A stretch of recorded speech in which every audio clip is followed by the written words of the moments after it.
Hey everyone, John here, and welcome back to the Toy Box. Today I'm going to be reviewing two dinosaur action figures by David Silva of Creative Beast Studio, Velociraptor Mongoliensis and Velociraptor Osmolskae. Before I start on the review, I need to give you all the story. If you have been following this wonderful program, then you will know that I love dinosaurs. Always have. You would also know that I started my first channel, John at the Zoo, with a series called Dinosaur 10, where I count down 10 facts about your favorite dinosaurs, all while showing you a figure from my collection. And for my figures, details and accuracy are key. I love details, which is what brought me to David Silva's project on BackerKit and Kickstarter, because he likes details too. I won't tell you how many minutes it took for me to back this project, but it wasn't many. What I will do, however, is unbox and review these two figures. So sit back, relax, and enjoy the review. Okay, so first we're going to unbox Velociraptor Osmolskae.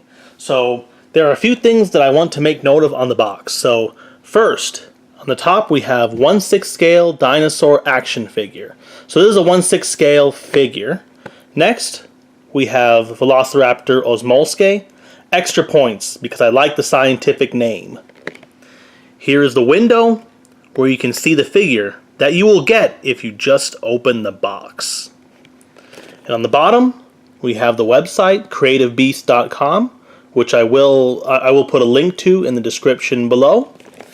And finally, on the back we have an entire collection here. So there's there's many more raptors that you can get. And lastly, we have a little trading card here that I guess you can cut out. I normally don't like to cut these out because I like to keep my figures in the box, especially collectible figures like this. And here we have a little information box right here to go with your trading card, which is a nice touch. I like it. And lastly, adult collectible, ages 15 and up. So see it and obey. So let's go ahead and open up the box. So then first we have the raptor in the plastic insert. There we go. Let's take out the stand over here. So let's take a look.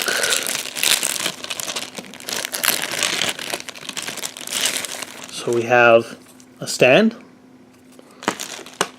And we have some attachments here.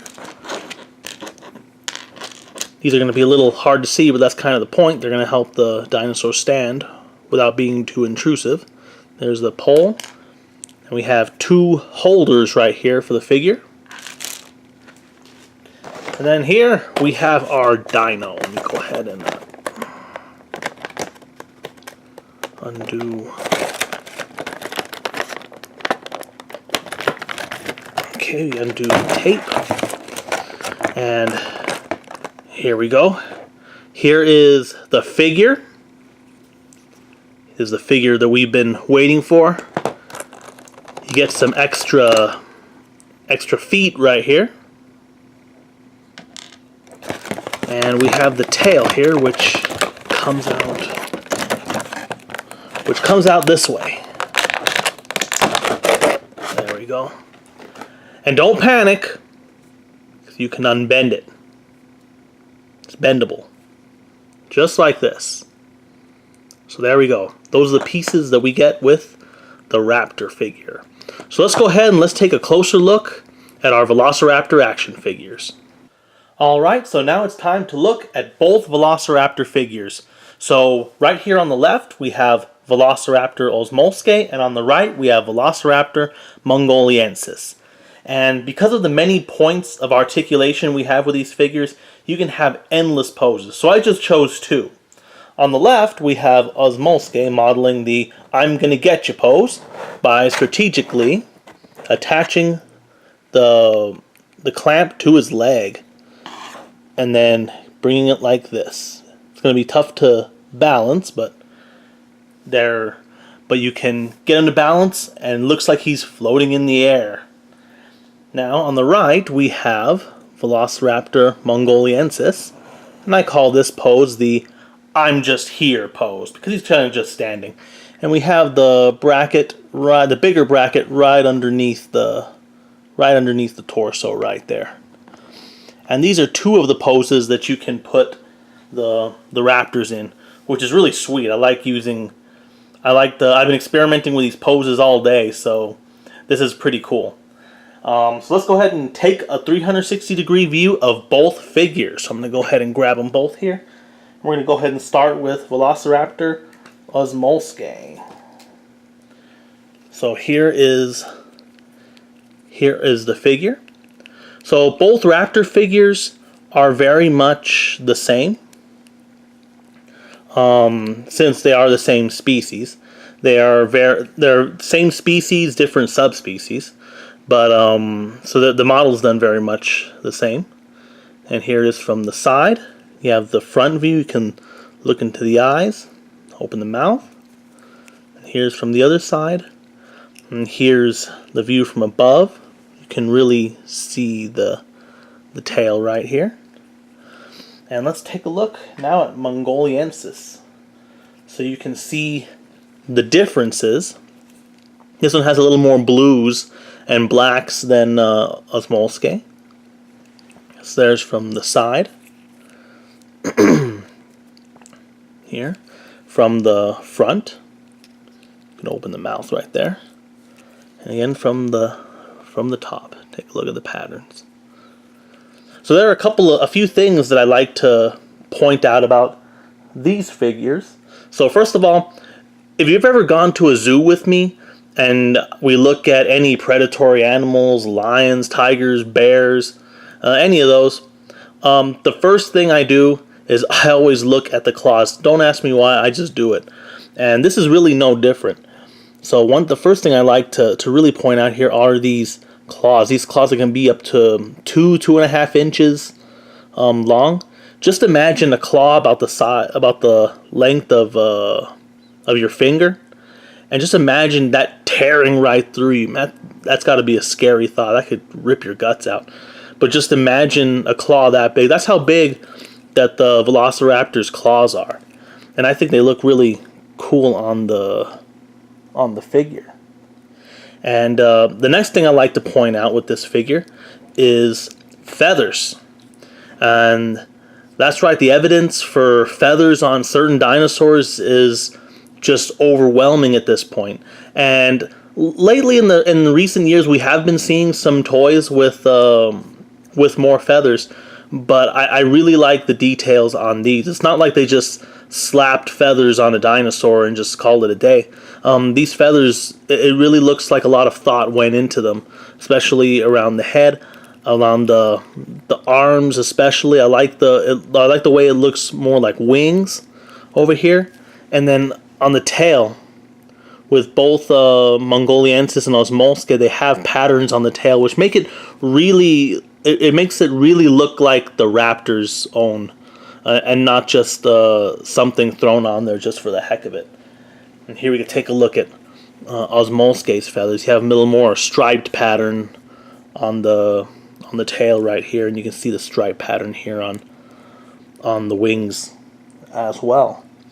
And that's the final thing that I like to point out. It's just the design of both dinosaurs. The way they aren't just one color; they're several colors mixed together, and it looks very real. I know it's kind of hard to imagine because, of course, we weren't around during the Cretaceous period, so we couldn't actually see how raptors really looked like.